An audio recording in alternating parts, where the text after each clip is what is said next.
Welcome to Profiles in Eccentricity, a show about weirdos. With your hosts, John Fahey, Aaron Peter, and Matt Brousseau.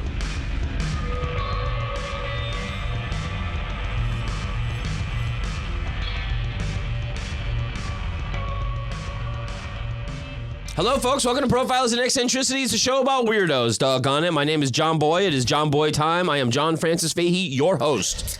Now, joining me as ever, Michelangelo's David Duchovny. Aaron Joseph Peter. Dude, I'm guilty as charged, man. Wait, what are you charged with, dude? Being David Duchovny. Oh, yeah. Michelangelo's David Duchovny. Yeah. There's no contest, man. Cool. Yeah. Excessive ejaculation. Oh, Yeah. that does sound cool. 4 counts of excessive secretion. Excessive. X-Files. Oh. Yeah. To your right, my left, handsome Matt Brousseau.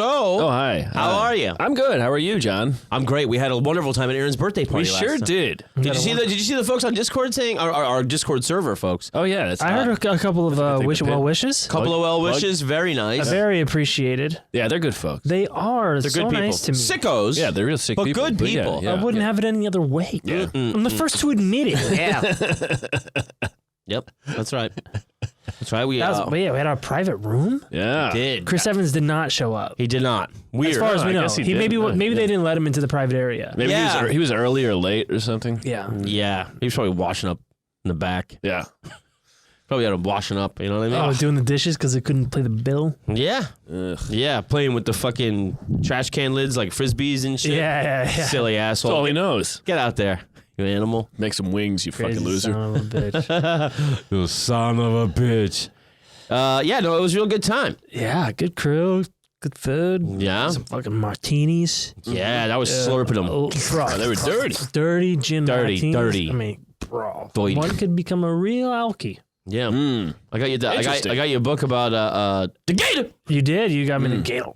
The Meth Gator movie's coming out. Meth gator coming soon. Wow, so it's just animals on drugs now. Yeah, We're done with well, the humans on drugs. Now I it's think the I animals on think it drugs. was a direct result of Cocaine Bear. Yeah, it's a result of Cocaine Bear. Oh, what? Did he meet him? I think it's That's a parody movie. they were friends? Is it a parody movie? Yeah, I think so. Oh, I thought it was like the Sci-Fi Channel version of. Well, you know, Yeah, I think they're very similar. Right? you know, if they're drinking water, we're all flushing down the toilet full of drugs. You know. Yeah, they got I- Adderall, I but the did- Xanax I did- balances it out. I did Yeah, not yeah. see it over the weekend. I wish I did see the Cocaine Bear. I did not see it over the weekend. Seems there's it's a movie. I think it's good because it's not a big movie. The theaters need the middle You movie. need that. They can't. You can't bet it all on Quantum Mania. That's right. Yeah, Especially- I think it took in 30 for the weekend. Pretty good. Great. It's the budget. There you go. So there's your money back. Yeah, they can buy See if some. it's got Coke. legs. Go ahead. Bears have 4. Go ahead. No, they have the front legs. Those are arms. Dude, Those are front legs. they don't have the right to bear arms. Bear arms. Very good. I got it. Folks, of course, our t-shirts are on sale. I think we're going to discontinue these designs. Aaron, make it up. We're gonna discontinue them. Let's start new. Let's do it. Let's push these fucking things out. Yeah. Let's get rid of them. Yeah, burn them. Shit them out. Get rid of them. Get rid of them. Burn them. Burn 'em. Send Fuck 'em. them to Fuck 'em. fucking Fuck 'em. a needy place. Oh yeah, it'd be like they like the teams that don't win the Super Bowl. Yeah. I think we should phase out maybe the hard pipe hitters union, Okay. and let's also phase out the Ramones logo. Okay. Phase it out. Those two are done. What about the I- P? No, P P's is staying. eternal, and the teak is staying. Yeah. Well, the teak. Yeah, I like that. The teak is because people now come to me just like so. I know some people like don't listen to the show and are like, "Do you have any teak shirts left?" Just because they want to celebrate. The teak. the teak. teak. Yeah, no, Oh, the that's teak is an cool. institution. Yeah, Maybe we even make a new teak T-shirt. we should. We should. Maybe Like with it's got a poppers on it, and it says like $4. now for- that's a good idea, Aaron. Yeah. That's a good Oh idea. yeah, Yeah. $4. Maybe do some classified ads Yeah. of the reviews. Oh, that's good. Yeah, the back. There we Yeah. go. Yeah. have a front shot of the building. screen printed cum stain. oh, nut loads everywhere. Did you say all the over the seats. seats. Cream printed? Yeah. Big sexual sneaking out the back. Yeah. Oh, and in the front. And in the front. And in the front. All right, I like it. Anyway, folks, T-shirts on sale, $15. Come and get them while they last. We moved some since I mentioned it last time. Hey, so fantastic. thank you guys for buying those. Great. It is helping pay for our studio. The new studio is so fucking close. So fucking nice, dude. Yeah. It's so fucking nice. I would say What are we about? 80%? 80%? it's probably 90%. 90. We're waiting on the sign. The sign is Neon sign. Yeah. Paint. Paint. Colors. The accents. And then some of the the foams. It's not the soundproofing, but the sound mitigation. Yeah, the sure. echo mitigation type of stuff. Agreed. But conservatively, I would say within the next 3 weeks we could be up and if not sooner. That's incredible. That's incredible. That's great. Let's do this right now. What? Let's do a brief recap of what we covered in Houdini last time, because last episode we of course had that wonderful Cocaine Bear movie come out. We had to do a recap. That's right. But before that, we had part 1 of Houdini. Today we're having part 2 of Houdini. That's right. It's part 2 Dini, according to Jess Latchett. That's right. Huh. Part 2 Dini. Yeah. Do you remember what happened? I don't. I remember. I remember the he gets he meets Beck. Right. That's exactly And right. not the Beck we know. Well, not from Odelay. Let's go the whole thing. So he is Budapest. Yeah. Budapest. Yeah. Austro-Hungarian. Austro-Hungarian. And then he is Wisconsin. Yes. Allegedly, or is that true? No, he did. They did move to Appleton. Appleton, They did. Wisconsin. And then he dabbles in kind of some stand-up with his wife, and he gets into spiritualism, but he feels guilty about running some scams. Right. Although all the while becoming the handcuff king, Yes, we're escapologist, apprenticed in locksmithing. Yeah. Contortionizing. Yes. That's a word. And he was fit. He was skinny, Yeah. but he was fit. Yeah. Yeah. Wiry. Yeah. Good depression body. Nice. yeah, Well, yeah. pre-depression. It was just kind of a general poverty body. Yeah. Ugh. So then because I don't remember the Beck thing, so remind me about that. So he had some real lows. He and his wife Bess. He was selling his act. He tried selling his act. He tried, opening a magic school. He wasn't a very good magician at all. He's like the poster boy for magic, but really he was not a good magician. Yeah, those who can't do teach. Yeah. But you go to places and he's like, the pictures of him, or you go to the Magic Castle and there's posters of him and all that stuff. He really wasn't a true prestidigitator. He was the first escapologist. And he just got so good at escapes. Yeah. And he did he started making some money. And then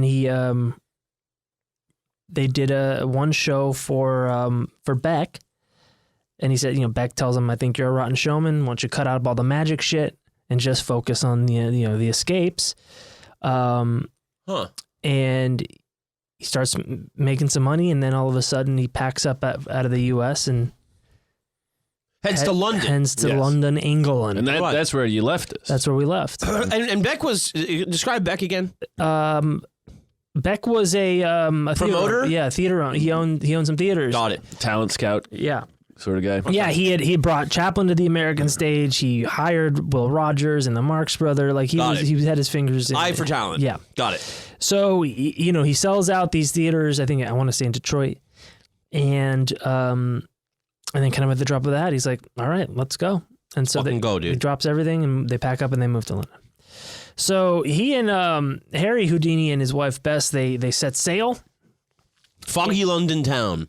And on the boat, he gets fucking seasick, like real bad. Fool. Like, so seasick that Bess has to like tie him to the bedpost with a sheet so he doesn't jump off. Jesus. But he And, can like, get out of that. He didn't. That's the joke. Really? Yeah, I think he liked it. Yeah. Oh, he loved it. He had a big fucking heart on. Yeah. He had his fucking cock in a Oh, cage. tie me up. I'm so sick. Oh, yeah. So, my dick's sick. Yeah, it's gonna Keeps spit throwing up. up. It threw up all over my mouth. So Make it disappear. what year is this approximately? This is 1899, 1900-ish. Okay. That's Wow, exciting. Yeah. That is exciting. Yeah, that's 20th century, fellas. That boat trip is Big probably deal. not a great time. Yeah. Let's be honest. yeah. So he gets there and he finds out that he doesn't have any bookings. So the guy that Beck hired to book him at all these places, like fucking just like ghosted. The only thing he didn't have talent scout for was bookers. And so like nobody even knew who he was there. Who? Houdini. He's Italian. So he tries doing his like, I'll stroll into police stations and escape their handcuffs trick. Oh, they beat the shit out of him. And they're like, what the fuck is this? Get out of here. And also, who couldn't, and they shit talk Yankee cuffs. They're like, who couldn't escape from these flimsy American cuffs? Yeah, you know? yeah. Uh-huh. And so, the only guy that was at all interested was this booker named Slater. And he's like, dude, if you can escape from Scotland Yard, I'll sign you. And Houdini's like, let's go right now. And so they go then. After they go straight to Scotland Yard. And he meets this Melville guy. Mm-hmm. Melville was the head of Scotland Yard special branch. Yeah. And so they cuff him around a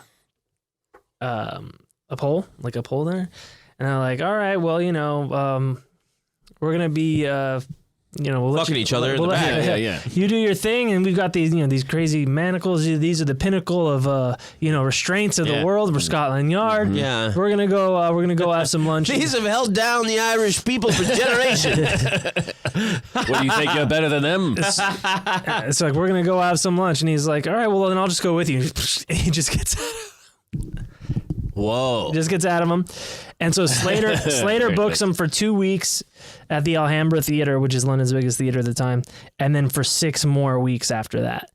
And he's like the toast of London. And he's doing escape sort of things. Yeah, then? it's almost all escape. Okay.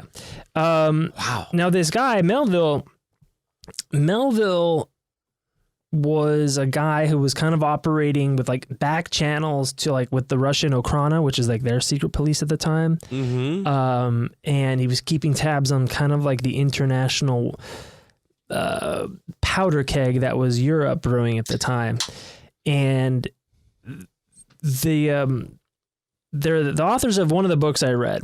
One of the books I read was called The Secret Life of Houdini, The Making of America's First Superhero. And Wow, the author, great title. Yeah. The authors Kalush and Sloman, they digitized like 70,000 pages of like newspaper, diary, all sorts of shit, and it's all searchable. And they got their hands on Melville's diary. They had correspondence between Melville and Houdini. And so like this audition at Scotland Yard was really, in their theory, was to have Houdini as kind of a secret, let's say, informant back to Scotland Yard, because you got a guy who his job is to travel around. He gets in and out of police stations and jails where he can report on their security, the treatment of prisoners, their restraint technology. He can speak fluent German. And it's normal for him to have all sorts of gadgets and gizmos, and he has a free pass. Really? Yeah. So they're saying he was a secret agent. Yeah, it wasn't like he was a spy. It was that he had access and he reported back. Is really Yeah, something between a secret agent and a secret chopper. yes. Got it. Secret cellmate. Yeah. So A secret snitch. In the last episode, you said that Melville was the inspiration for Yes. James Bond. And when you tell that connection with Houdini there like that, Yeah, then it all really falls into place. and Melville was apparently there's books written just on him. Huh, yeah. M, what's it short for, John? Melville. So Great little burg, Melville. adding more fuel to this speculation is that after the 2 months of like just selling out in London, he packs up and books it to Germany. And apparently this Melville guy was like, man, Germany's pretty fucking crazy right now. They're like, They're all fucking whoop whoop. they're all whoop whoop, heavily nationalistic. They're building up. They were, they had. They're all juggalos. They were doing war games. They were doing war games about like occupying a port in the U.S. To not necessarily to start a war, but to terrorize the U.S. government into overturning the Monroe Doctrine because they wanted to set their sights on South America. And so later they would. Yeah. they had no choice. This is a good place to hide. So he goes. He goes to a German police station in Berlin, where he's stripped naked in front of 300 German policemen. Oh, hell yeah! He escapes in 6 minutes. Nice. Shows him his balls. Where do you hide the schnitzel? Shakes him. And he was Jewish. Yeah. Yeah. Cut. They And good. and that's a big deal because he also was allowed into Russia, and like at this time apparently the Jews were not allowed in Moscow. Yeah, dude. Yeah, but Zelensky's a Nazi or whatever. So Vladimir Putin's gonna tell us who fucking is. What? It's like I mean the legacy of fucking pogrom. yeah, In Russia, yeah, endless. Anytime shit's bad. yeah. We got to get rid of some people. Yeah. To this They day. have so many people. They're Can't constantly getting rid of them. So get rid fast enough. he would also comment on the brewing Japanese-Russian conflict and saying that like who would ever think that the Japs could bring their Russian bear to its knees. He would tour jails and comment on prisoner conditions, like I said. This is now like around 1902, and apparently he was asked 3 times to be the court conjurer for the Russian Tsar. Whoa. And eventually, like, later, it would be to replace Rasputin. Oh my god. Like, dude, I just get out of shit. Like, Yeah, I don't yeah. have powers, man. Yeah, Rasputin, the one The thing he court couldn't do. conjurer. Yeah. Wow, what a title. And conjure for Yeah. conjure for me. In 1902, this is back in England. He meets this bodybuilder guy named Hodgson. Nice. And, Hodgson, of Houdini course. would have these like standing challenges. Like, I can escape from anything. Like, any cuffs, let's go. Open challenge. I'll pay $10,000 or, the equivalent to somebody that can hold me, right? So this guy, Hodgson, who ran the School of Physical Culture in Blackburn, Physical culture. he wrote an open letter to Mr. Houdini. He said, "Sir, being interested in your apparently anatomically impossible handcuff feat, I have decided to take up your challenge tonight, Friday, on the following conditions. First, I bring and use my own irons, so look out. 2, I iron you myself. 3, if you are unable to free yourself, the £25 to be given to the Blackburn Infirmary. Should you succeed, I shall be the first one to offer congratulations. If not, then the infirmary will benefit. William O. Hodgson, Principal. P.S. Naturally, if your challenge is bona fide, I shall expect the money to be posited." Houdini wrote back, "I, Harry Houdini, accept the above challenge and will deposit the £25 at the telegraph office. Match to take place tonight. Harry Houdini." Wow, that's a quick turnaround. So the guy shows up with these irons, and like Houdini's like, "Dude, these are not fucking regular. These are like kinky shit. these are fucked up." Yeah, this is some shit you did like in your backyard. Yeah. So But that's still the challenge. well, they have to be regulation cuffs. Oh. Yeah, you don't but want- but the guy, dude, the allegation is that like they were plugged, meaning that like they couldn't be they couldn't be on Perverted, yeah. they were wearing butt They plugs. couldn't be diddled. Yeah. He He had to be clothed. he I was, can't even diddle these things. Fuck this shit. I he can't fuck was this. he was in them for an hour and a half. Hodgson left 40 minutes in. It's like, Why do these guys? No. Again, tying it back to James Bond. Why are they leaving the room? They're like, all right, see you later. well, he pal." just left. He was like, "This is taking too long," Yeah. because normally he gets out in 2 minutes, 8 Yeah. minutes, Right. 20 minutes. Sure. And so like, he asked for like Houdini was like, "Yo, can you just like get me out for a minute so I can move my arms because I'm losing circulation, like my hands are going numb. Can I have some water?" The guy was like, "No, No, like wouldn't budge an inch. So he would go back behind his curtain again and just like wriggle around. And like an hour and a half later, hour and 40 minutes later, like he fucking pulls out the cuffs and like he's missing like flesh from his hand, his arm, like he's bruised, welts. Like he just willed himself out of that. Yeah. He probably like, dislocated some fingers and whatever. He had one finger was the hand. It was just a series of fingers just on top of each other. Yeah, he that was like just I can't game these locks. I'm just gonna get out of it. Yeah. Let's see. So then there, in 1904 there was the mirror cuffs escape, and that was So the guy paid and everything though? yeah. Yeah, it's 25 pounds. So then the London Mirror, the London Daily Mirror challenged Houdini to escape from special handcuffs that they claimed had taken Nathaniel Hart, a blacksmith from Birmingham, 5 years to make. Well, maybe he sucked at his job. And they were they kind of looked like they weren't cuffs with a chain. There was like a bar at the bottom, and then like McDonald's arches, but round, and that's how he was bound in those. And they said that it took this blacksmith 5 years to make an escape-proof cuff.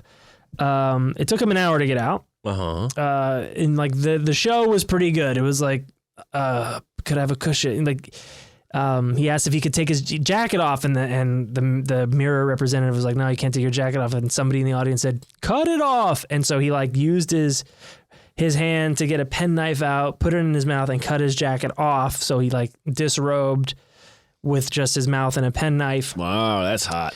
And he got out in an hour. So this one's in front. Was the other one in front of audience too? Oh yeah. Oh, But wow. there's a curtain still. Yeah. He gets behind a little curtain.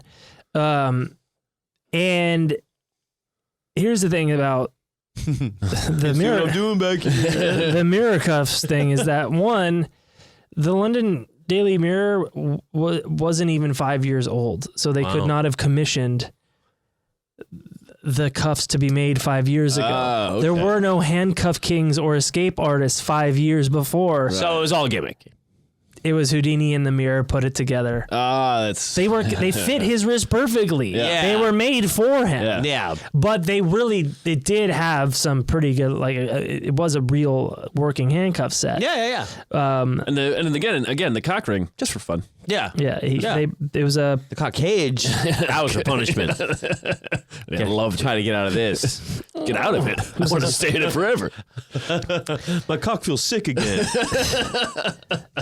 What kind of boat is this? that was 1904. And just to go back on what I said before, the authors of the book Secret Life of Harry Houdini, they said that he was offered the job as conjurer by the Tsar no less than 3 times. First time was when he was performing in Russia in 2003. Second time was during the epitome of Rasputin's power in 1912 in order to expose him. And then the final offer was after Rasputin's supposed death. Well, we said we have. But his didn't Rasputin pretty much go out with the Tsar? No. No, it was while they before? killed him. Got it. Yeah. Because he was like seducing all the women. He in was the fucking palace. everybody with a big hog. Yeah. Fucking huge. Yeah. I mean, that's the magic trick. Yeah. That was the first pipeline. So, Could have gotten the cage around. so he's back. So he goes back to the States. He's touring, doing the escape stuff. In 2006, he does a huge escape from the Washington, D.C. jail that held Charles Guiteau, the assassin of James Garfield. Oh, okay. Oh, wow. And it was like supposed to be like the best prison on the, like One of the on good East ones. Coast. Yeah. So he goes in and the naked, like always. I mean, a body like that. I mean, come on. Yeah. The only thing he ever really asked for was like, let me check it out a day before.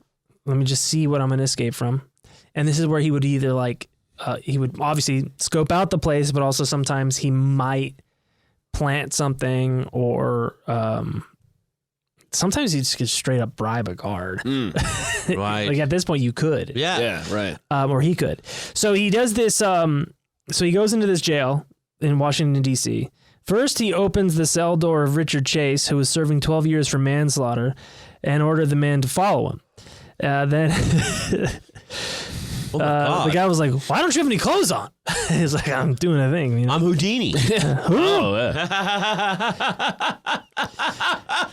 Come with me, murderer. So the Chase Manslaughterer, sir. Chase follows the naked Houdini to the cell of Clarence Howlett. He opens his door and he goes, "Hey man, what are you in for?" And he goes, "I'm a housebreaker." And he goes, "Well, you're a bad one, or you could get out of here."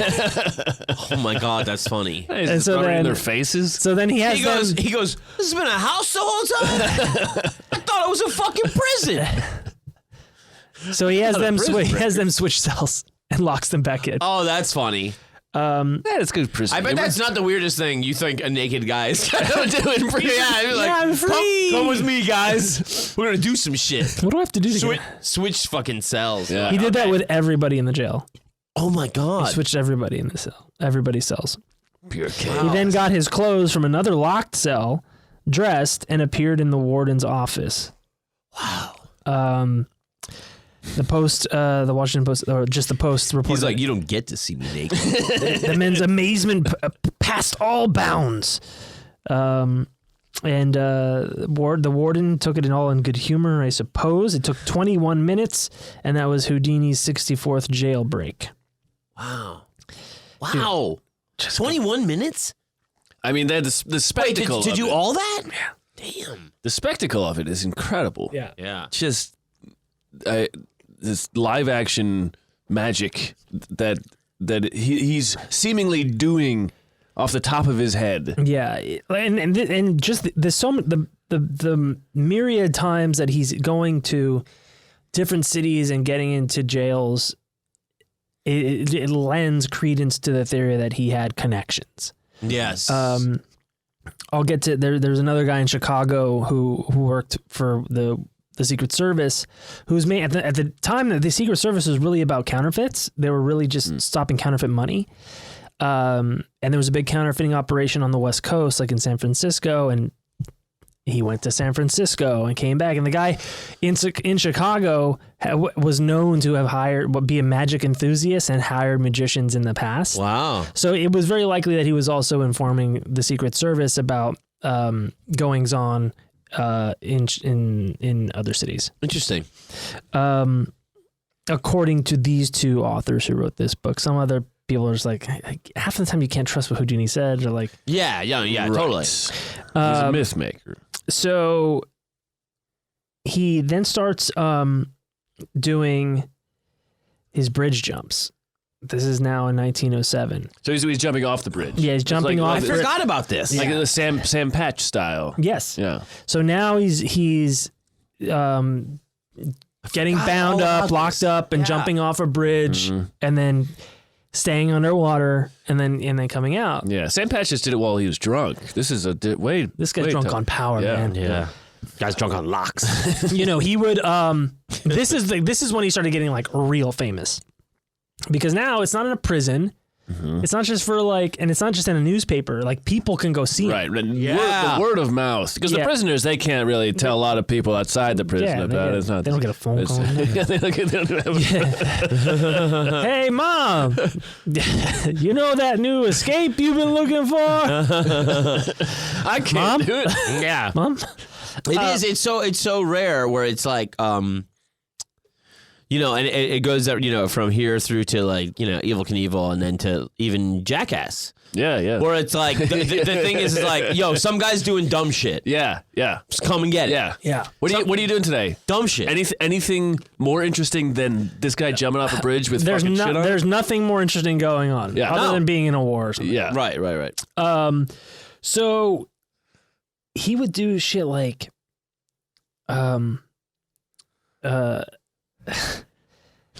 he'd be all like locked up, and he jumped out, and then he would just stay underwater because he could hold his breath. And Oh my god. he would just wait until like he felt like people would be really scared. Yeah. Yeah. And he would tell people like this. Then they started getting filmed because now film is coming around. Oh, Yeah. And that like when they filmed him jumping off a bridge, locked up. That's he like international superstar. Yeah. Yeah, Because it's newsreels, right? yeah, and you don't have to be there. Exactly. Oh, and like he would tell amazing. people, hold your breath, see how long. Hold your breath while I do this. Oh, Bye. that's so smart. That's And brilliant. he would just Yeah, hang out that's down brilliant. there and then come up. And the Brad crowds would Fish. just go nuts when he came over, just holding the, And Throwing their kids in. yeah, it was. Why can't you be more like him? Nice Jewish boy. He would then do his milk can escape, where he'd get an oversized milk can. Like, that's like why if he didn't have to be near a body of water to escape from water. Now he could do a fucking He'd take water everywhere. exactly. yeah. Wow. He would say that, hey, remember, failure means a drowning death. He would up the say he'd really sell it. He then, this is so weird. He then started writing a book called, well, it was supposed to be like an encyclopedia of magic, and it started out as his like, I'm gonna do like an exhaustive, atlas of just all the great magicians from Moses to the present day. Wow. And then, like, although it started that way, and he really did like find, some firsthand accounts that had been lost. He did find a bunch of, just history that of people that never really got their due. But then it started. That's great. I really appreciate that. And then it became just a hit piece on the guy he named himself after. He changed the title to The Unmasking of Robert Houdin. And he would just be like, Robert Houdin, like, fucking sucked. He stole a lot of acts. He was a hack.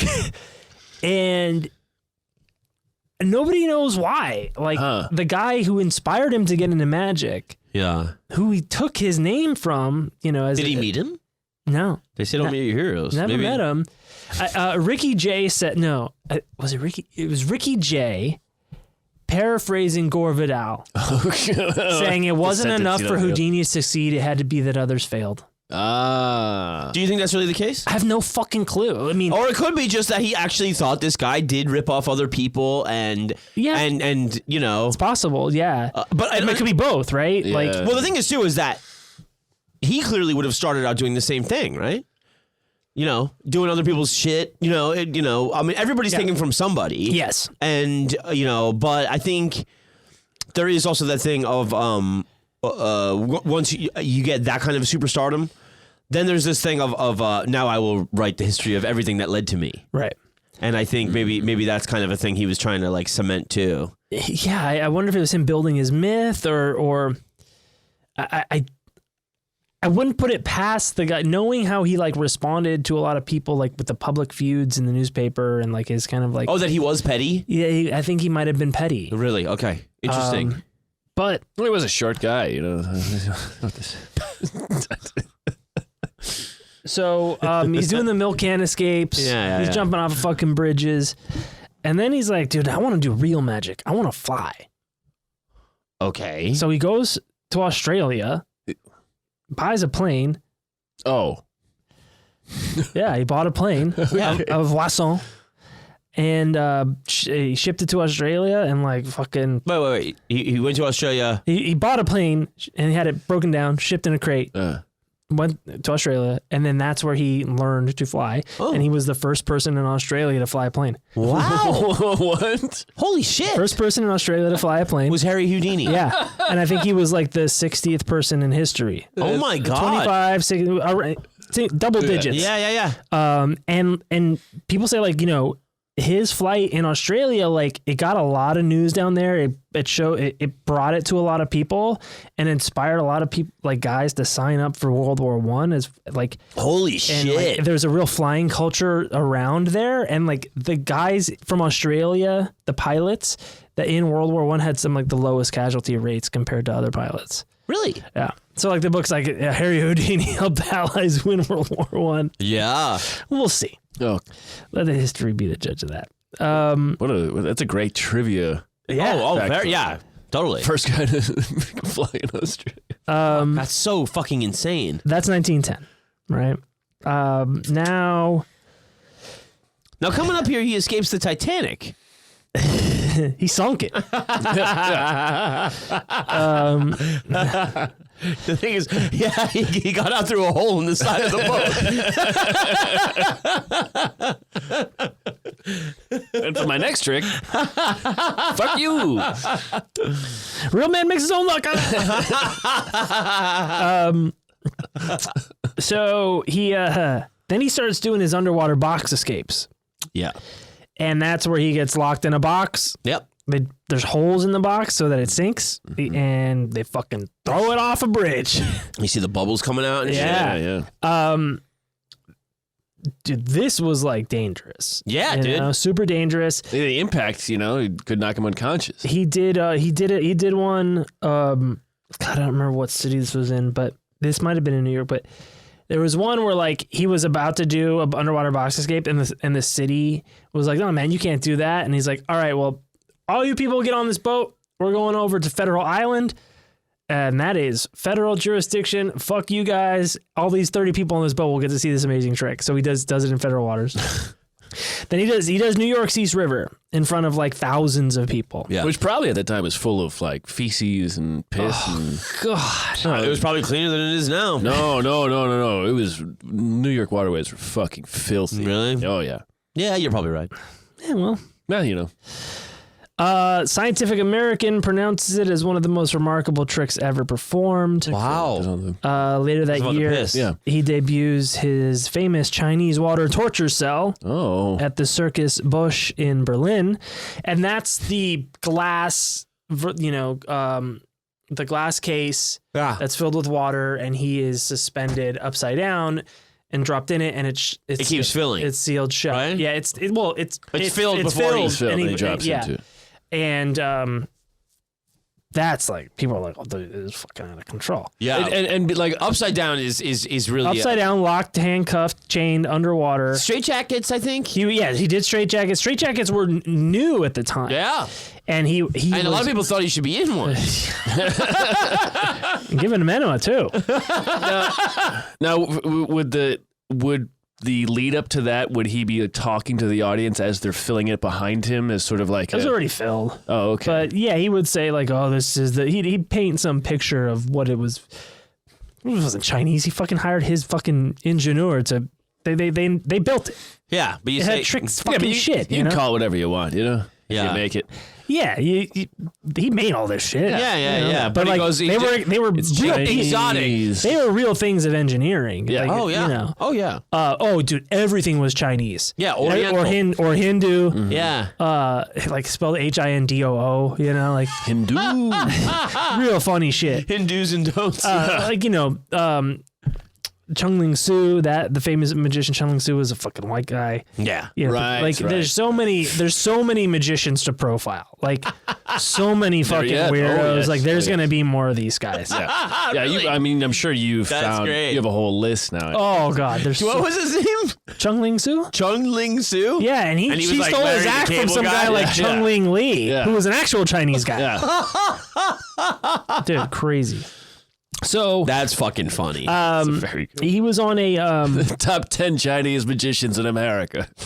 he was on a He's just squinting. he was on the SS Imperator ship going from it was a Hamburg to America cruise line Yeah.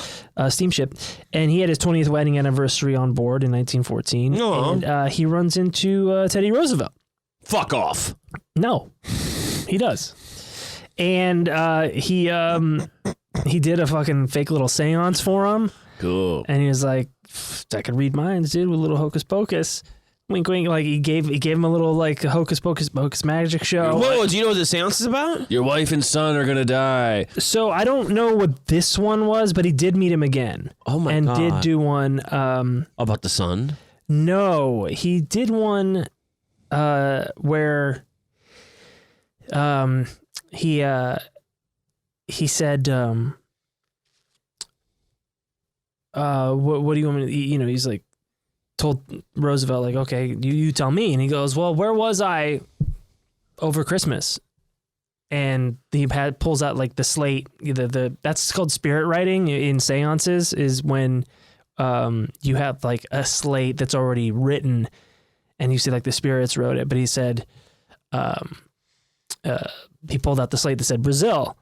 And he was on this Brazilian river, like he almost died. Yeah, and so on the Amazon. Right. he and he was like, I just figured out like I knew that he was going to ask something about himself. Yeah. And I saw a map on his desk the night before that had like the river on it, and like I had like 3 slates. He exactly, admitted this. Oh yeah. Okay. Yeah. But that's good. That's good magic. It is good magic, and it's good just like deduction. Yes. Like that's more impressive than fucking a ghost knowing. A ghost know everything. Yeah. This guy figured it This guy figured it out. You know? With his scruples. Yeah. His scruples. President, big deal guy, map on his fucking desk. I don't know. Probably the map. Like- Brazil. Yeah. Bet you were in Brazil, weren't you, you big fat fuck? That's pretty much exactly. Soon the Nazis are going to be there. I see it in the cards, in the slate, whatever. He does 7 weeks at Hammerstein's Roof Garden in New York City. He does more the overboard box escapes. He did an outdoor stunt in Times Square. I'll tell you what Wow. that was. What did he do? He Survives New Year's Times Eve. Square actor Houdini. Harry Houdini, the handcuff king, who had been appearing here in vaudeville for several weeks, has accepted a novel challenge in which he intends to try to carry out today. Roped and bound and suspended over the side of the Helderberg building across the way from the Times building, he will endeavor to free himself at noon today. W.S. Lowe, John Bidweiser, and John O'Brien, 3 employees of the Heidelberg building, proposed the feat. So he was just taking open challenges. Yeah. Do something like this. People they sent him some crazy shit. They're like, all right, we want to build a house around you and seal you in and get out. We want to blow a giant glass light bulb around you, and you got to get out without breaking the glass. People just were saying like crazy shit. He escaped from a fucking giant football. He escaped from what they called a sea monster, which might have been just like a giant turtle carcass. Oh my God. He escaped from a sea monster. What the fuck is that? Jonah and the whale. Just so many stupid things. And, Big dead turtle? Yeah, I think it might have been a turtle. Hey, we killed this thing. You want to get in it and get out? Hey, it's no milk can, but it'll do. You can milk it if you want. Do turtles have milk? Yeah, no, he points to the cock cage. If you do it right. Yeah. Turtle head. I'm sick. I'm sick. You're a sick guy, T. Yeah, dude. They fucking put him in a giant fucking sea turtle. Gross, dude. Imagine getting in that bullshit. Yeah, it was Charles A. Phillips, manager of M. Abbott Fraser Company, taxidermist on Salisbury Street. They will place him inside the monster, and then the opening will be laced tightly together with strong steel chains. Will be run through the steel eyelets 3 inches apart. The ends of the chains will be locked over the body of the monster with strong and heavy locks. Yeah. They put him in a fucking sea monster. Let me see it. Yeah. It's all bollocksed up.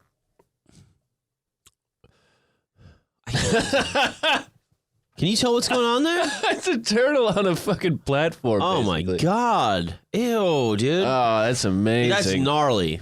Ugh. So gnarly. Not So- ninja, it's not teenage. He's making money now, like Yeah. equivalent of millions. Yeah. That one of the jobs in New York, he asked to be paid in gold coins. Oh, fuck. And he goes home and he goes, Mom, check this out. And he opens his apron and just pours rains gold coins all over her. And he was like, I told Dad that I would do this, you know? Wow. I forgot about that. Yeah. And Oh, my He God. spoiled her, yeah. Wow. Holy shit. Like just pouring gold coins, yeah. Dude, that's fucking nuts. It's really nice. In 1913, he legally changes his name from Eric Weiss to Harry Houdini. July of that year, his mother Cecilia dies. He's overseas at the time. Takes the gold coins back. Yeah. Probably eating them. Yeah. He's overseas at the time, but upon hearing the news after a performance of the royal family in Sweden, he faints. For real? Yeah, he faints for real. He sails back to America. He has them not bury her when you're supposed to bury, a Jewish person within 3 days. And they're like, no, fuck that. No, she'll get out. I thought he was going to escape from her carcass. I got out of my mother before. I can get out again. Dimensions have changed. It's tougher than it used to be. But his mother's death was a big deal. Of course. And like, this would also lead him down later to more like the spiritualist stuff. Oh, he would go back to the spiritual stuff. Okay. I mean, he was a open-minded skeptic. Yeah. But he was very like vehement. Interested. Yeah. Okay. So he fainted because of the death, you're saying, and then he went home and he was like, "Don't bury her till I get there." Right. Got it. And I'm taking the fastest thing on land right now. On ocean. 1915, he does a performance at the Los Angeles Orpheum Theater. We know well. And he gets into this arguing match with the heavyweight boxing champ Jess Willard, who like declined his invitation to come on stage, and he was like, man, you're a hack, dude. Who invited who? Harry invited the champion boxer, like, hey, come on stage, come check this shit out, and he was like, nah, you're a hack, this is fucking bullshit. And Houdini was like, all right, well, that's cool, man, but I'll still be Harry Houdini after you're no longer the heavyweight champion of the world. Anyways, bye. And like the crowd was like, yeah! Oh my God, really? Yeah. Yeah. Damn, that's so sick. And then Jess Willard disappeared. No. Oh, is that true? Oh yeah, he prestiged him into a water tank. He manslaughtered him. So let's see what else he does.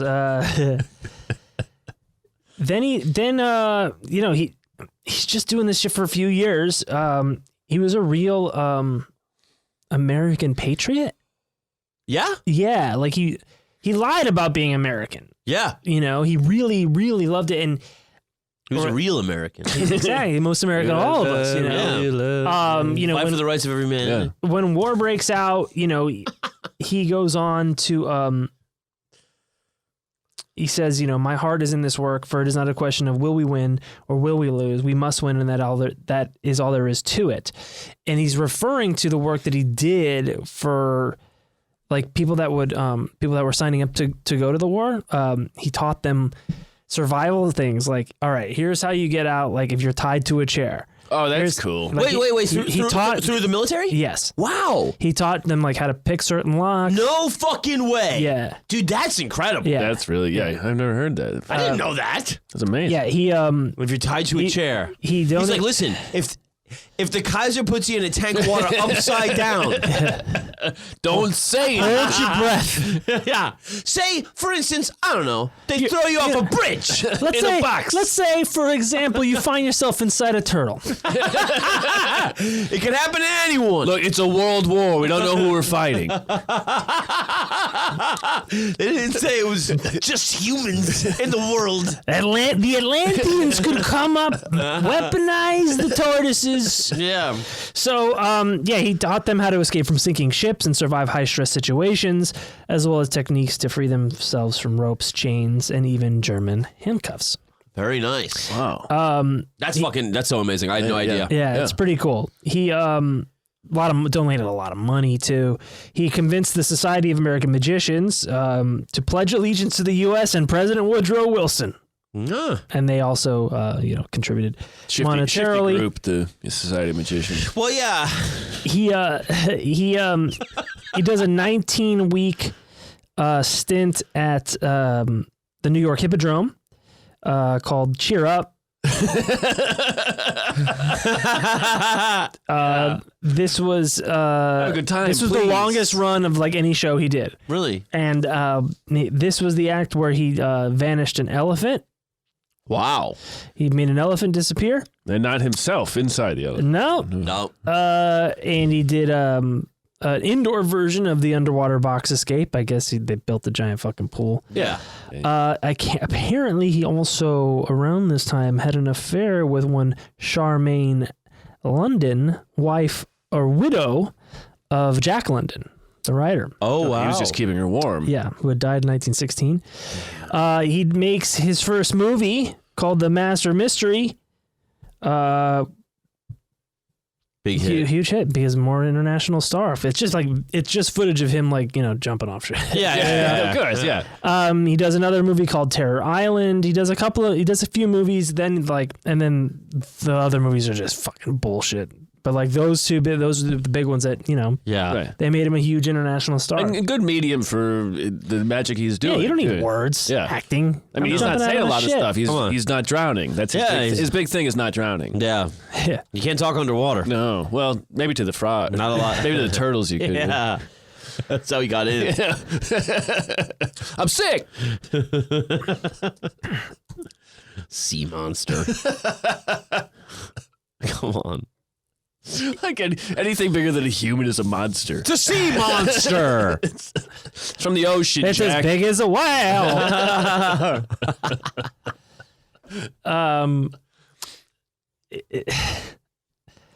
1920, the 1920 edition of Funk and Wagnall's dictionary Hey. includes the verb Houdinize, Wow.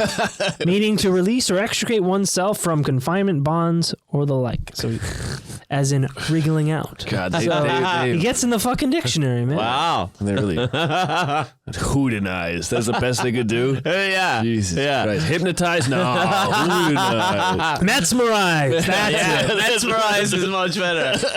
I gotta Houdinize myself out of this film contract. He starts his own you're sick. production company, the Houdini Picture Corporation. Wow. He starts writing the movie The Man from Beyond, which appeared in 1922. Don't think it did that well.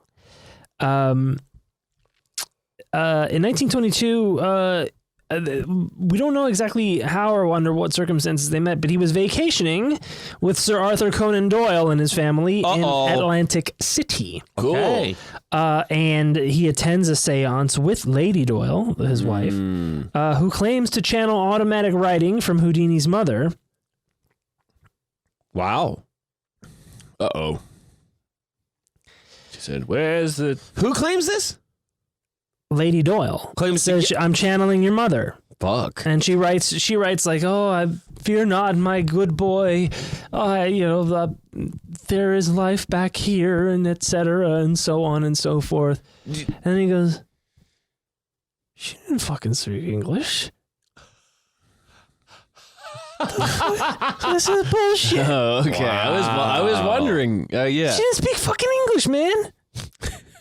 What, they got fucking ESL over there in the afterlife? I've had some free time, my son. Like she didn't know, she barely knew how to write. Like, so was she doing the automatic write? Like, Yeah. so now he's like, That's kind of a bummer for him, I imagine. they had been friends for a while, and this was just like, dude, this friendship is not going well now. Like, your wife is a fucking man, and Imagine telling your boy, like your buddy. Yeah. You know your fucking wife said she talks to my goddamn dead mom last night? kind of your bitch wife. Yeah. Dude, this like Sir Arthur Conan Doyle was like a fervent believer in spiritualism, Wow. and like against all evidence to the contrary, in spite of all that evidence put in his face over and over and over again, many times Houdini would debunk, like in the middle of a seance. Oh, yeah. He'd be like, you caught your like kicks her in the leg because she's like using the leg to move a pan or something. Yeah. And See so that, don't that- keep that why are you leg. turning out the light? She didn't speak English. You stupid. So the fact that I'm just amazed that the guy who wrote Sherlock Holmes, Sir Arthur Conan Doyle, wrote all the fucking Sherlock Holmes, the most. Couldn't figure shit out? No, Didn't want to. He writes the most, materialist, evidence-based, logical, deductive reasoning character ever. Yes. And he is just like choosing to believe nonsense. You think he was ready? He's like, what an idiot this Holmes is. Yeah. Yeah. What a goof. Elementary. He hasn't got a college yet. He hasn't got a university yet. And so he kind of goes now down this rabbit hole of like, all right, I want it to be, meaning Houdini. Yes. He's like, listen, I would love for this to be true. Like if we could contact the dead, that's like the greatest magic trick of all time. And if anyone could do it, he's the world's greatest magician. And so he's like, okay, well, I'm going to start going around to seance. Like, and part of it is that all these people, these spiritualists, they saw it as a challenge. Like, can we get Houdini on our side? Yes, of course. But they were all frauds, right? Yeah. And so he starts, he has a sitting with, his first of many sittings with the celebrated medium Mina Crandon from Boston, aka Marjorie. And It's not a good AKA. Like he like exposes her in the Scientific American is like, oh yeah, she's full of shit. Like, so like he starts exposing people in the press, and their careers are like shot. Done. So he's doing it's the James Randi thing before James Randi. Exactly. So he's in these seances, and then if he's not outright like sabotaging them mid seance, Yeah. he afterwards says, I can do that. I could do that. I could do that. Give me a day. And he can replicate whatever it is. That's so funny. That's far more humiliating. Like so much of it is like, all right, well, turn out the lights now, and we're all holding hands, and like they just lean back and they use their foot to move. There's just so much fucking bullshit. Like what? Fucking spirits can't operate Silly in the stuff. light. It's most of it is suspension of disbelief. you want to be tricked, Yeah, right? Yeah, you're Right. But at the same, how did that happen? At the same time, the distance between that and magic is not that far. No, but the audience know you are making. The emotion, I see the emotional different is the stakes are lower. You're taking and advantage of people. But the magician, it's Most people cannot do this. I think is kind of the thing that is more different in Houdini getting out of a pair of handcuffs that 99.9999999% of the world would keep somebody shackled. Right. But Houdini is also maybe you don't know exactly how he's doing it. If you had the tools Houdini may have hidden, maybe you could almost do that too. Yeah. Right? I mean, to the point of it being like any set, like anywhere, like it's sure. It's a lot different than everybody hold hands and then I'm going to push over this flower he's vase. not selling any hope. He's not selling like right.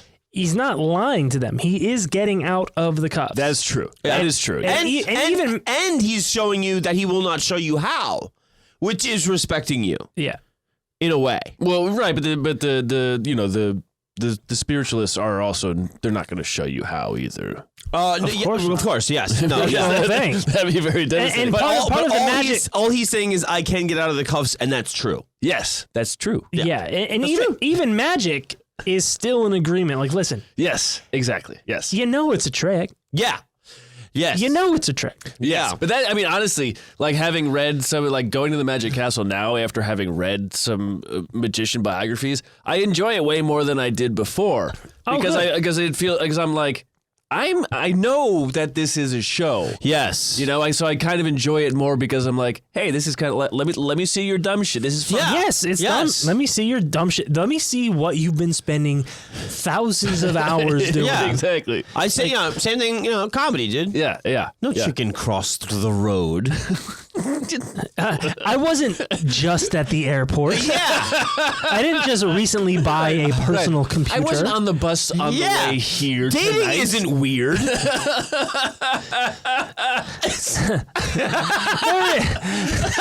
is no deal to be what's the with.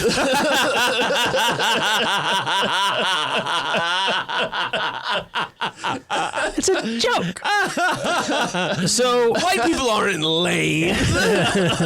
Women don't be shopping.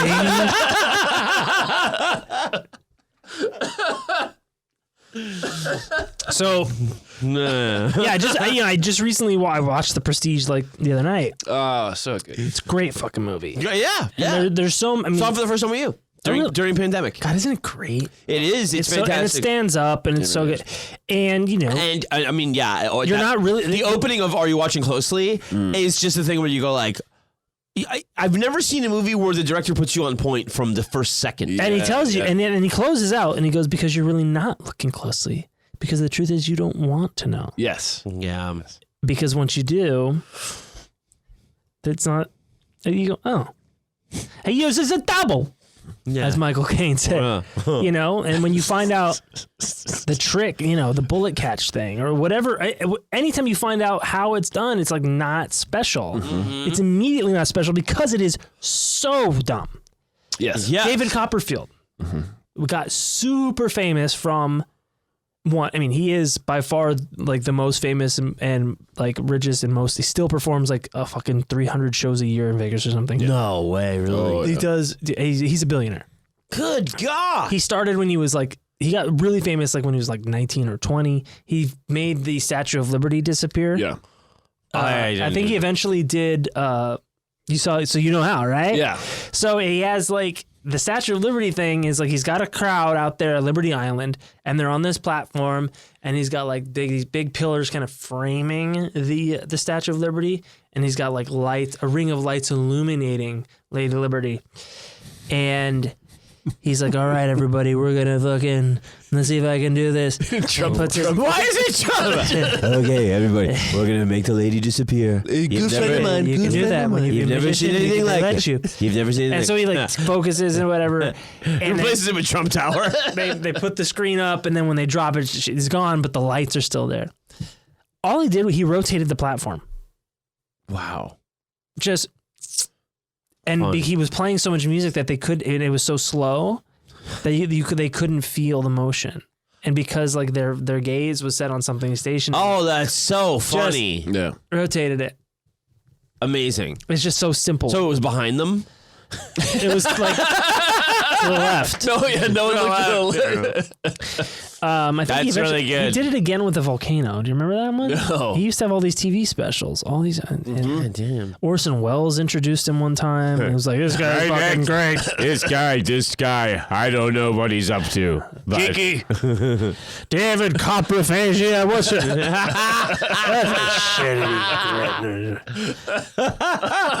So you don't need shit, do you? can you make my turd disappear, Davey?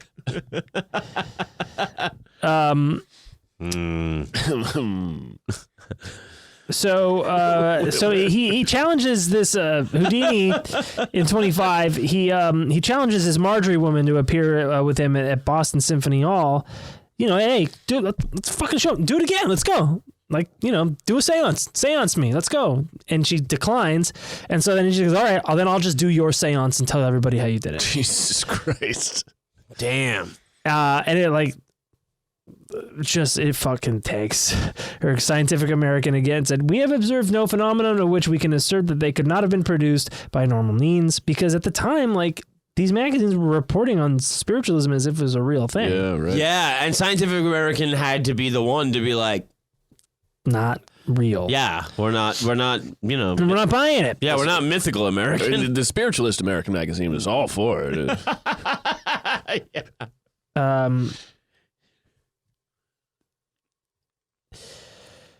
So he does another Broadway show at the end of that year in 29. It's called Houdini. Nice. It's 2.5 hours. The guy. He does his most famous escape. He gets kind of like the cap to, like, it's almost like a retrospective of everything he's ever done. He does his famous escapes. He does an expose of spiritualism, and then in the beginning he does like, but at the beginning he's doing magic, like card tricks and illusions. He's still fucking around with this. He's still fucking around with magic. Still wants to be something he's not good at. Yeah, and I guess he got okay at it because his biographer, Kenneth Silverman, one of his biographers, wrote, after a lifetime in magic, it marked his professional debut as a magician.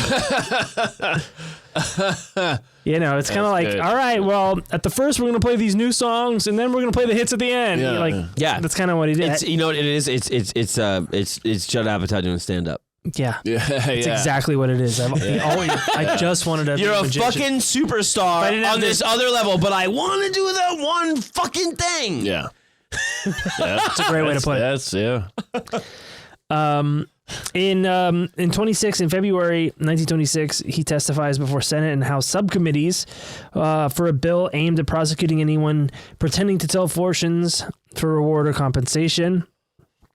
So he's like taking it to fucking Capitol Hill, like going against these, these fraudsters selling people, false hope. That is very interesting because it shows that he has stake in it. Yeah. And also that, I kind of see a connection too with the attitude of patriotism, where it's like, oh yeah, he would have. Dude, if it was in the Red Scare, he would have rolled on everything. Like a show, a show is a show, but it being a fraud. That's something else. Is something else. Yes. And you can see the thing of being like, if anybody's going to tell you, it should be me. Right. Because I do shows. Yes. I don't talk to your dead dad. Right. Yeah, he was kind of doing the Penn and Teller bullshit thing before Penn and Teller bullshit. Right. Hey, Dad, there's a phone call for you. It's Mom. She's dead? No, it's some guy. He's speaking Chinese. Changling Su? Oh. You said you're gay? He said,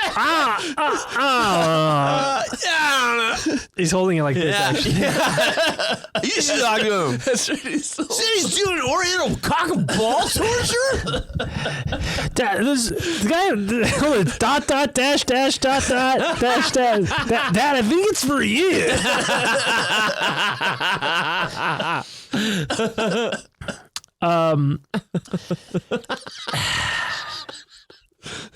October 11th of 26, he breaks his ankle while performing the water torture cell escape in Albany, New York. Shit. How? Did he fall in? No, he's suspended upside down. Oh, right. Oh, the rope or whatever. Yeah, the chain or something like that. And he's in his 50s at this point, and he's Christ, that's right. He was 52, Holy and like shit. he had a lot of mileage on him. Like in his 30s, he was like, dude, I feel old.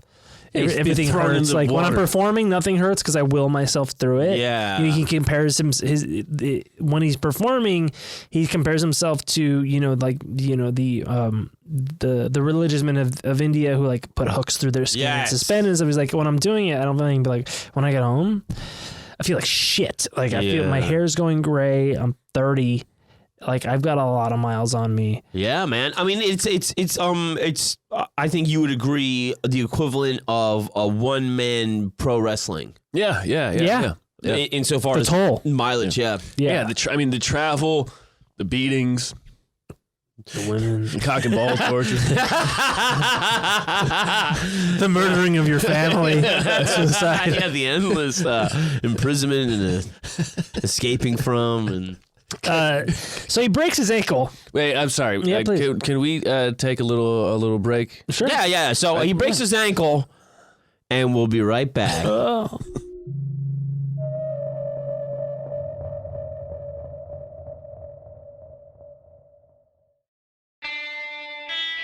And we're back. Abracadabra. Who? I think we left off where he was doing a trick where he broke his ankle because of the upside down hang. And now where was that again? Albany, New York. Albany. Yes. The pride of Capital of New York. Yeah. I believe. He had suffered a lot of, people, because he was doing all these challenges, people they were little shits about it. They fucking tie him up with waterlogged ropes, plug the cuffs, all that shit, right? But this, he broke his ankle doing one of his own tricks, and it wasn't like a challenge or anything. And, he continued his tour despite doctor's orders. Damn. Where he went to Montreal and he gave a lecture at McGill University. And then a few days later, he invited some students back to his dressing room. Not for any creepy shit. And so, so he sits down on a couch because his ankle's still bothering him, and the students are asking him questions and chit-chatting. And then, one of the students is this guy named J. Gordon Whitehead. Mm-hmm. That's oh god, he probably played the lacrosse. Yeah, or fucking highlight. Yeah, if only. Definitely a lacrosse player.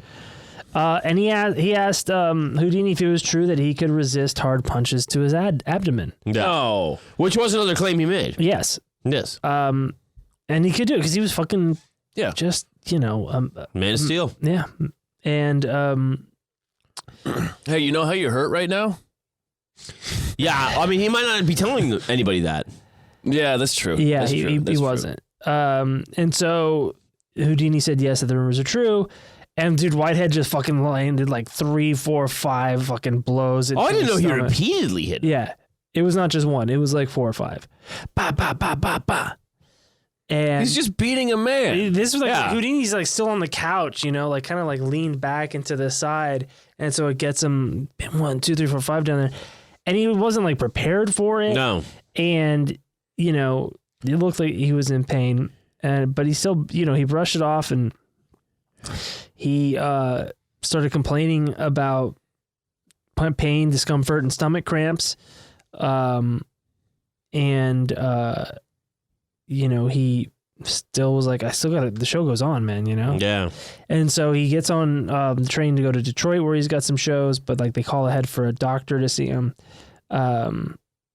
And this is like when like now the pain is severe. Yeah. Cold sweats, fatigue, fever of 104. Fuck. The doctor said you probably have appendicitis. He said you need to go to a hospital. And he was like, well, I have an opening night show tonight at the Garrick Theater. Damn. And so like he gets through the performance. No. And like, no. He did that show? he did the show and then like collapsed as the curtain went down. Jesus. Holy shit. Christ. Same night, goes to Detroit Hospital, prepped for surgery. Doctors remove his appendix, which is found to have had ruptured several days earlier, Oh, damn. but it had already poisoned Oh. his insides. Damn. And Was it the punch that ruptured it? Yeah. Yeah. But it was going to happen anyway. Yeah, the that's what I don't know. That's the thing. That's the thing that's always kind of been in debate Right. over Was the it their years. appendicitis already, or did the appendicitis happen because of the repeated blows? Yeah. And so How did that guy fare later? Anyway, Yeah. We'll find out, I was but- wondering that too. Yeah. Who beat the shit out of him? yeah, I guess we're both thinking we want to kick the shit out of him. Oh, you like punching If people? there ever was an excuse for Houdini to come back from the dead as a seance ghost and beat the shit out of some guy. Yeah. So he hung on for a few days until Halloween. And is his wife there? His best there? Well, Bess and his 2 brothers. He dies on Halloween. Official cause of death was peritonitis caused by a ruptured appendix. And at the time, the doctors firmly believed that the illness was a result of the beating. The beaten. Yeah, these cases of quote unquote traumatic appendicitis are extraordinarily rare. But back then, the diagnosis was accepted. So, at the time, it was like, oh, he got such a beating that the appendicitis happened, and it got worse and got worse. Yeah. But he may have already he may have already had like a mild case of it. Yeah. Or they're just bad luck. Well, the thing is, there is I think the way I've viewed it, because that is like the big tragedy, and I've always viewed that guy with like, oh, shut the fuck up, you know what I mean? A guy that's going to see a guy and he's like, oh, I hear that blah blah blah, and like he's outraged by the spectacle. Yeah. He's outraged by a superior man. somebody being like an unstoppable force or something, and threatened by it. Yeah. And then having to react in this way, acting on sheer insecurity. Yes. And- His mere existence invites challenge. Yes. No, I mean, really. And so, but it was a thing where it also plays into those absurd challenges. Get inside a big light bulb, but like, Right. Hey, why don't you do this, Mr. Magic Man? because Yeah. Why don't you crawl up my fucking asshole? no, but yeah, really, it's a thing where you go like, part of your superstardom was It's offensive to weak-minded men. Yeah, and it was inviting challenge, and it was going. But you can't take my punch. Yeah, and I mean to just say like, hey, I'm making like I think in Houdini's mind it was much more like I'm making this claim. but it's like there's stipulations, and the guy, you know, giving him, here's the irons I made. Right. Is not following the stipulation. Right. This guy is not even waiting for him to fully stand up before fucking punching him in the stomach. I think that was kind of part of it too. Is that he might have been in the process of standing up to invite the challenge of the punch. Yeah. But then the guy just fucking sucker punched him like a fucking dirtbag. 4 or 5 times. Hard. Yeah, dude. Like, anyway, so that's my takeaway. Is I think, you know, the you can't skip lunch. We get punched. So, Houdini's funeral is held on November 4th at the Elks Clubhouse on West 43rd Street, New York. Like 2,000 people show up. Events covered by the news. He was, according to his wishes, he was buried with his head resting on a packet of letters from his mother. Oh my God! Holy shit! Jesus Christ! Oh, that's incredibly sweet. Oh God! That's very sweet. Jesus fucking Christ! That's really sweet. I mean, I don't even know if I have enough letters. The CIA's website addresses the claims of him being a spy, and just as an interesting side note, there would later be a real history of the CIA and other intelligence agencies employing magicians. No. OSS? Because of their ability, their skills of observation, deception, distraction. No. Which also kind of goes to with you know, the Crowley stuff, Absolutely, and all that too. Where it is, but he was a real magician. Like, he was performing ritual magic, right? But you know what I'm saying, like the thing of like a guy who could get in and out of places and new people. It's it's a thrill to have you there. So we're not thinking about we don't need to check your bags. That other thing is not. How do you check a magician's bags? What are you gonna do? You're fucking pulling all sorts of shit out of it, like Mary Poppins, man. I'm pull out a sea monster. You know the CIA. the CIA. Even the like you said, the OSS, the CIA's predecessor, was inspired by Houdini when they created tiny tools that mirrored those first used by him in his concealed escape pits. The CIA's Office of Technical Services had some copies of stuff by John Mulholland, who was a magician.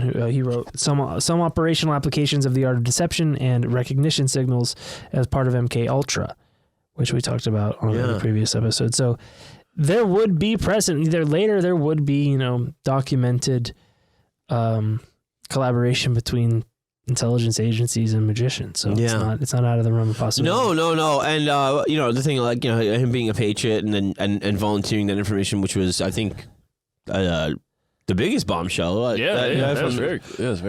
But you know, say you find yourself being sawed in half.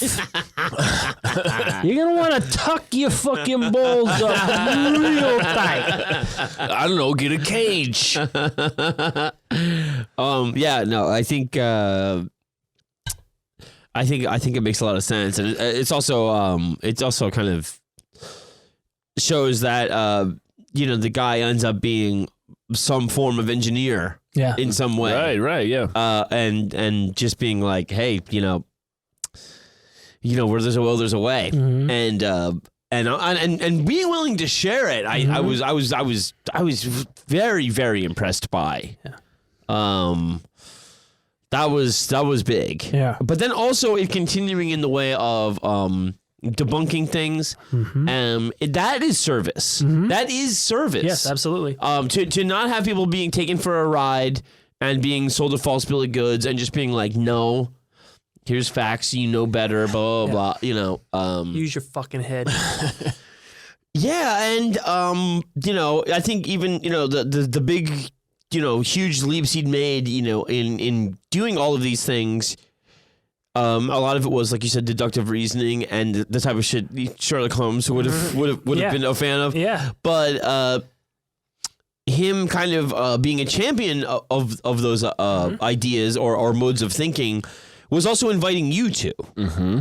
So it was like, you know, hey, figure out how I'm doing this. Yeah. Because if I can do it, there's no reason you can't. Like, I came here with nothing. Mm-hmm. You know what I mean? Like, there's no like to figure it out. Yeah.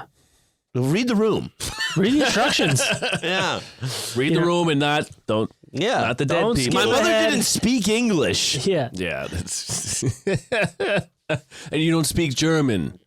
Yeah. Doyle. I think you got somebody other. I think you got somebody else's mom on the line. Yeah. Hey, he's just Yeah. elbowing. I think it's for you. Yeah, call waiting's coming in. There's some dude. Dad. So is that it? That's Harry Houdini, man. So what was it? What was your big takeaway from the life of the man? Now you don't like the Jewish guys. You're right. I love them. Very nice. You know, just the I didn't realize that he was such a bad magician. Yeah, that was Right. Same, dude. I mean, yeah. I mean, the image of him or the reels of him are burned into everybody's head, right? Straight jacket, jumping off shit, you know, water torture, milk can. But there are still like posters that you see. You remember as a kid of him holding like a deck of cards. Oh yes, you know? very much.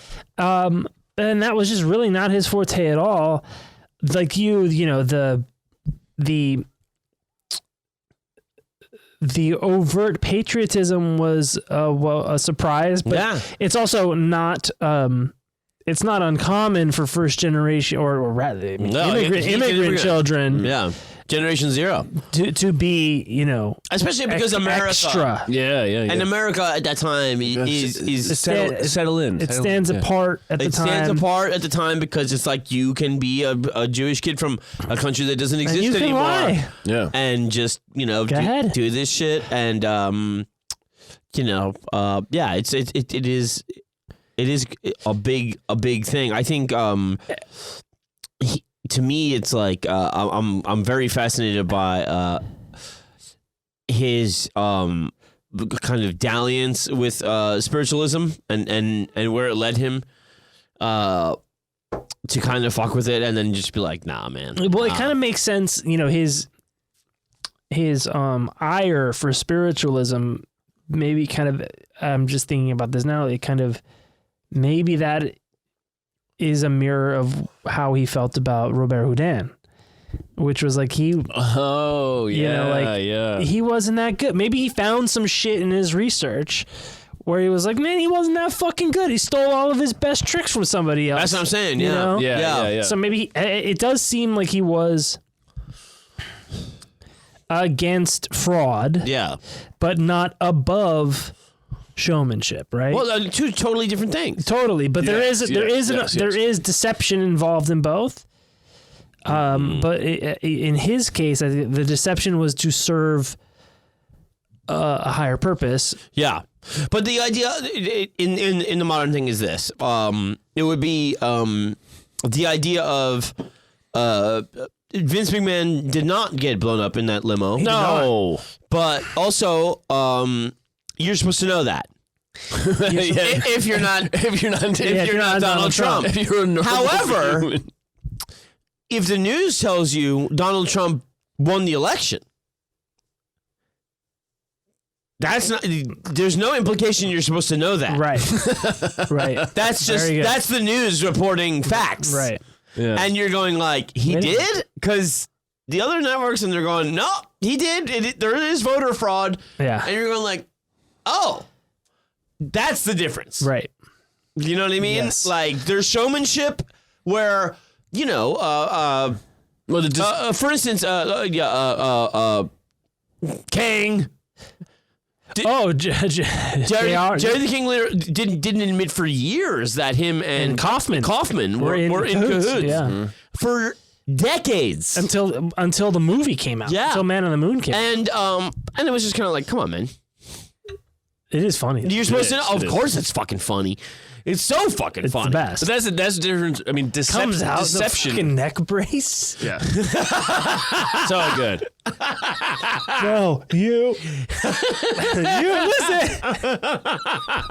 Just It really is fantastic. it was just so God, I don't know how we got here, but And Leonard. it was just so scandalous that like I feel like the humor was lost on everybody in the moment because it was so scandalous. But like looking back on it, it's fucking hilarious. Yes. Oh yeah, I'm into wrestling, but I only wrestle women. Now I'll beat any woman. Standing challenge like Houdini, man. Let's go. That is. Any woman. Come on. I mean, that itself is These weren't. it's so stupid. It's a great way to just wrestle around with the odds, you know? I don't know if you encountered this. This is my one add-on. Mm-hmm.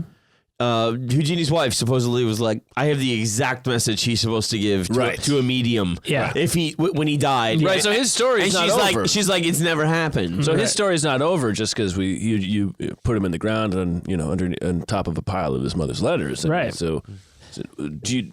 I assume. Yeah. So in one of the books I read, they talk about that bullshit. Nothing ever happened to it. What? There was supposed to be like he said that if there is an afterlife, I will contact you with this exact message. Yeah. Yeah. Provable stuff. Yeah. And said your dad's gay.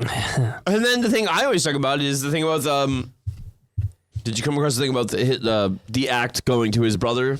Yes, you mentioned that in the last episode. You were very you were well, adamant, his brother was adamant that we remembered you asked. His one brother was his on-site doctor, and then his other brother was the Great Houdini. Yes. So I heard the tricks went to him, the Great Houdini, and then after he died, it was supposed to be all destroyed. Maybe I remembering this wrong. Copperfield has a lot of it. Was that his wife was supposed to destroy all of his. Destroy this infernal machine. Yeah. Destroy, well, at least the secrets, if not all of the machines. Like, Copperfield has the mirror cuffs, and he has the souvenir mirror cuffs made out of silver that, like, the mirror gave to him. He has, like, all of Houdini's shit. But is that ephemera, or is that the actual tricks? Well, the tricks are his body. Right. For most of it. Yeah. He has his body. I think he has like a Chinese water torture cell. Maybe some tools. And some like the padlock kits and stuff like that. I mean. Yeah, but I heard the tricks, like as far as the knowledge, was passed to the brother. And then it was supposed to, after the brother dies, it was supposed to be like, oh, you're done. Yeah, I don't know. Okay, we'll have to check that out. Yeah, we can check it out. But that's anecdotal. I don't know where I read that. And, but I do remember hearing the thing about the seance thing. Yeah, and he, nobody's heard from him. No, and that was his point. I mean, yeah, his point was to be like 850-867-5 309. But yeah, I'm big admirer. Always have been. Yeah, did a book report when I was a kid. It was misspelled, but yeah. No, I mean, that was the thing is like anytime they were like, all right, you got to do a report on some fucking guy. it was literally one of the things I said, like doing dumb shit. This is pretty jackass. Yeah. You know, but I did Evel Knievel and Harry Houdini. Yeah, those are good ones. Yeah. I was like, so you should do a Knievel on the show. You should do Robbie Knievel. Robbie Knievel, I would keep tuning into every failed jump he didn't do on Wind's Fox. not right. Yeah. I mean, more fuck out of here. Fucking do it. Yeah. Pussy. Stop being a fucking baby. Honestly, more power to him. I think the biggest trick Robbie ever pulled was convincing everyone he was a daredevil. Yeah, I think the biggest trick he ever pulled was being born Evil's son. He's the son of. No, I don't know if you want to be evil. Sounds like a fucking jackass. Evil. What a name. Evil. Yeah. Let's name our son Evil. He's a good boy, Evil. It's in the Bible for bad. Aaron, what kind of impressions of Houdini did you go into this with, and what kind of what your idea about Houdini? What changed by the end of it? Well, I don't think I really understood what a giant star he was. I mean, I knew that the celebrity. Yeah, that he's iconic. Yeah. You know, up there with like Elvis, Chaplin, Monroe. Right. My mind went mind went immediately to Chaplin. Yeah. Because I was thinking about the time same era, time same frame. kind of weird Jew hair. You know. kind of little weird movements. Like they're on like film reels where everything's a little too fast. Yeah, everybody's got a mustache. Yeah. Because it was they had to hand crank it because they had to catch up with the. I don't know. It's a cunt joke, but It's not where they move fast. Yeah. So, but you know, the willpower of just like, listen, there's two ways out of this, and one of them is like alive. ripping skin off my arm. Yeah, I'm just gonna do it. Like the show. And also, so what? Figure it out. Yeah, I think the promise to the dad and delivering for the mom, That's really sweet. Yeah. and a major motivator. Yeah. Because then after she's gone, how long does he live? Like 10 years. 13 years. Yeah. I didn't realize he was 55. I always thought he was like mid-40s or something.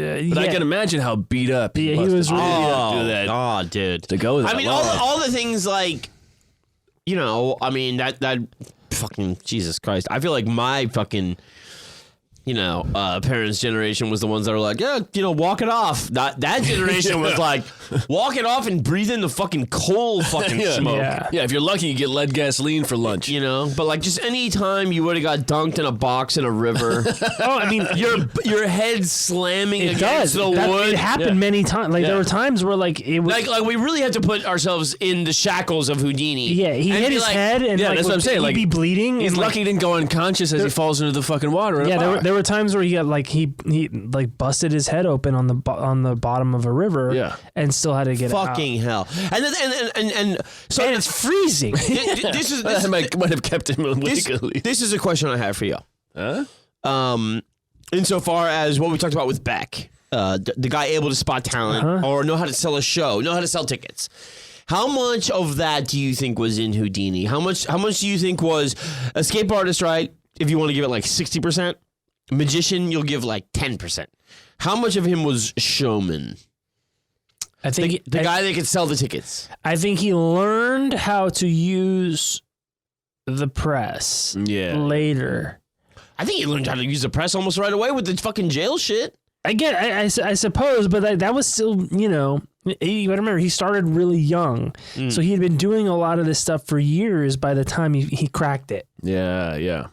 I think And maybe that's how he cracked it. I think was more that. that the media cracked than he cracked it. Well, that's what I mean. It got bigger. But that's what I meant with it was that like he. But it was this moment where he had perfected his craft of the escape, but he needed to go to that next level. He needed to perfect the craft of the media. yeah, let's and when he fucking did start that, some shit. yeah, You know, feuds are great, challenges are great because then the feuds come to you. Yeah. That is also wrestling 101. absolutely. I like Absolutely, Muhammad I Ali. think that's a wonderful. Yeah, I mean wonderful Muhammad analogy. Ali. It's not Muhammad just Ali. wrestling. Right. It's not just Muhammad wrestling. Ali seeing the wrestler and being like, I'm going to do that. He's like, that guy said, I'm going to fucking rip this guy limb from limb. I'm just going to do that with boxing. Yeah. It is the thing. It's like making absurd claims, going out and talking shit, and people being like, "Do you want to see this guy go?" Because everybody has some sense of comeuppance, and they want to see you get it, and they'd extra like you to see Fail. they'd extra like to see you win. Yeah. Oh, sure, I see what you're saying. Yes, because the they'd rather see comeuppance you is win. what they expect. yeah. Yeah. You can't get out of fucking jail. But they're hoping. They're hoping yes. that it's like when we're talking about going to a magic show. Like we would rather they succeed. Yeah. Like when they fuck up, you're like, fuck. Now we're all here. And that. Yeah, there moment. was It's some like, quote in the book that said, a crowd doesn't really want to see somebody die during one of these tricks, but they sure show up for it. Yeah. Well, I mean, like even with stand up, like the crowd wants you to be funny. They're like, please just be fun. Yeah. And no one knows really what that means until it's all working. But like everybody wants a big win. Hey, remember David Blaine? Yeah. Well, that's the thing. Do you disappeared. Do you remember I did that thing about That's the greatest trick he ever pulled. the sisters that would do all those shows? Yeah, the Cherry Sisters. The Cherry Sisters. They would do all those shows, and The Bad Singers. Yeah. and that is like another thing where it gets into something on the level of the room. Yes, that is room shit. It is the room. It is like you watch it because it's bad. You don't want it to be good. You want to hate it. And you want to just pick apart how perfectly it sucks. Yeah, but that's, most of the time with a crowd, it's exhausting. they are empathetic. Yeah. And when one person is in front of like 1,000 or more, the 1,000 or more is kind of rooting for them. Absolutely. To get through it and win. Yeah. But you know, yeah, I think you know, more than anything, my takeaway is just that he just had a very specific kind of mindset about logic and deduction and figuring stuff out and Yeah, for the most part, aside from like the mirror cuffs, the cuffs were on him and he got out. yeah, There's no trick. yeah. You know, that it's not like there's a fucking trick deck of cards or there's a fucking, Yeah. you know, I got a bunch of handkerchiefs stuffed up my fucking asshole. Right. It's like, no, these cuffs were on me and I got out of them. Right. Yeah. I mean, sleight, like even with cards, sleight of hand is still Yeah. a Oh, trick. that's why he wasn't good enough to fucking do it. right. But at the same yeah. time, like it's not fraud. Sleight of hand is not fraud. No, it's Deception. It's incredible. Yeah. Yeah. And then that takes actual fucking work. The stuff It that does, some of it these does. guys and ladies do is fucking incredible. I implore all of you to go and look up greatest close-up magic on Yeah. YouTube, Yeah, and you really will be fantastic stuff. fucking floored Yeah. at what these fucking people But can do. but in that thing too, with I'm sorry, to interrupt you, but I think insofar as the wrestling comparison, there was the same kind of thing of they're pretending not to be hurt more than they're pretending to be hurt, and that's, I think that's definitely true with him, Yes. Right. and That's very. and that very also invites more aggression from people being like, I don't know how you're fucking, you know, can do this. Like, you must be made of diamond. And that's what makes a guy start fucking just ripping at your fucking abdomen. Yeah.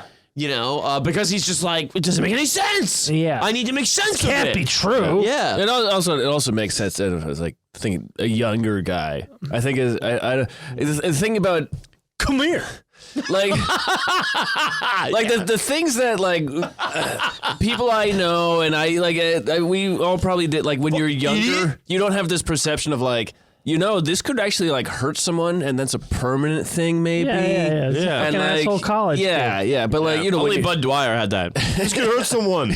well, that's a little bit different scenario. This could hurt someone. he was- means me. But he wasn't hopefully. young. He wasn't young. He was. That's what I'm saying. That's It true. actually fits He did into the right thing profile. by turning it on himself. That's right. but you know, like the Turn himself in. younger people, they do really stupid things because they think people get hurt like they do, which is like instant recovery. But, Like, but death Houdini, is like- Houdini's act was kind of based on that. but that's what I mean. Like it makes sense that a younger person would punch him like surprisingly like that. Yeah, I heard you're fun. This Yeah, guy's yeah. also like he'd be a heckler at a comedy show. I'm helping you. Yeah, exactly. It's exactly. about me, dude. It's that my brain hasn't caught up to my body era of life yeah. that men go through But also, until they're about 40. but I also do wonder how much stuff Houdini needlessly put himself through for the sake of the show. Yeah. Where it's like, dude, if I'm fucking in a box, like getting dropped, like I'm gonna be like, yo, this whole fucking inside better be fucking foam or something. Like, Dude, he hit the like- bottom of rivers all the fucking time. They drilled holes in the box to make it sink faster. Jesus. And the water's cold, and he's doing it in like that little fucking Victorian jumpsuit shit. Yeah, Or yeah. naked. Yeah. Yeah, balls Like out. a lot of cage. these escapes were like he's wearing fucking nothing Yeah. or a little fucking banana hammock. Cool. And dude, the guy and he Rip it. all like it's almost more impressive when it's like, you know, when they do say like, oh, when they examined the cell in DC, they found a pin. It's like that explains it. Oh yeah, it's like, oh, he had a pin. Yeah, he had a pin. Oh, he had a pin. Yeah, basically a crowbar. Oh, we all Yeah, could have. might as well have the jaws of life. Fuck out of here, dude. He fucking switched all the people's cells and like, come on, man. He shows up, We found a pin, you know. shows up in the warden's office What a wearing his fucking way, yeah. tuxedo. You know, A fucking drone strike. That's like a thing a dad says to a kid when the dad's reading the newspaper. Ah, he had a pin. Fucking asshole. You try that with a pin. dude, you got locked out of the house today with keys. They're in your hand. Yeah. Aaron, that was great, man. Aaron, that is I had a lot of fun. too. It was just it was so interesting reading these two books. One was The Secret Life of Harry Houdini, and I forget what the other one was. Cool, man. It's over there in my backpack. Okay. Okay. Got it. I think you mentioned it. The Life and Afterlife of Harry. Yeah. Spoiler: there was no afterlife. Yeah. That last chapter's empty. And You're supposed to give the gate code. just really, there's not many more iconic human beings in history than this guy. Oh no. No, not really. no. And You can count them on one hand if you have 7 fingers. dude, yeah. I mean, it's Sea monster. you know, it's an art form where it was one person really. He invented the art form. And that's not as if somebody like it's not like stand up comedy where after Lenny Bruce people would go like, all right, well that's done. Yeah. You know what I mean? Like What do you mean that's done? like nobody's gonna do it anymore. Escape artist, it's basically like Houdini, and that's fucking it. Yeah. Right. And the same thing with stunt riders. You go like after Evil Knievel, people go like, well, I'm fine. Yeah, I've seen all the jumps. The one guy did it. Yeah. And now we don't need to do it anymore, right? Yeah. So a one and done artist is always going to ring out in a way that nothing else will. Yeah. And I think he does that. Yeah, it's like Carrot Top. Yeah, and I also I think part of that is he's the perfect man for that time. Right. There was a confluence of factors that happened at the time of like, okay, it's the turn of the century. We're getting out of this Victorian, Edwardian, right? Or I guess Victorian. Yeah. And there's industrial revolution. And then you have like this new country ish. Mm-hmm. And then there's like the technology of, like the prisons, the new prisons, right? Right. And then And the real film. And he rose. Absolutely. Like maybe he wasn't the perfect man, but he rose to be He that rose to the guy. occasion, yes. There were just so many things that happened at the right place in the right time, and he was there. And he took advantage of it. But I do like, I mean, I know you were saying like it's weird that he went after Houdin so hard, but I do like that thing about being like, here's these fucking underappreciated magicians, here's the guys that were good, here's the guy that inspired me. but also maybe I'm mad if I found out over time that like he inspired me, but it was fake. Yeah. Fake. Yeah, maybe. I haven't read the book. But I think he I really like somebody at the height of their power setting the record straight and being like, here's everybody that led to me, and here's who was good, and here's who was undervalued. I think that's like an extraordinary thing, because you could be like, well, I'm just David Blaine and nobody's like me. Right. But sure, I mean, it makes sense. But instead he goes, nah, dude, you can figure some of this shit out. Yeah, he wrote a whole book on how to do crime. But I mean, specifically going to like, GIs and being like, yo, here's how to get out of handcuffs, bro. Yeah. Like that shit is so sick. Yeah. German ones too. German handcuffs. Oh yeah. Those are, they're even more dangerous. Yeah. Yeah, just that shit I didn't know about. I'm sure I'll probably read another Houdini book at some point, because he's just such a force, Yeah. I don't know how much more we can talk about, but it was just it's Houdini. Yeah. Name somebody else. Cher, Madonna, Houdini. I mean, Cher can turn back time. Yeah, that's true. Yeah, she can find a way. Good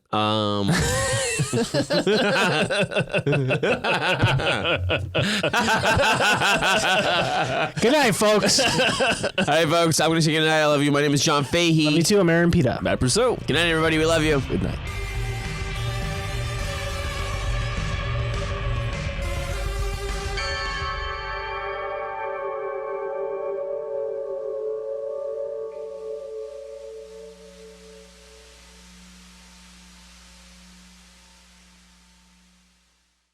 Scarpins Avenue.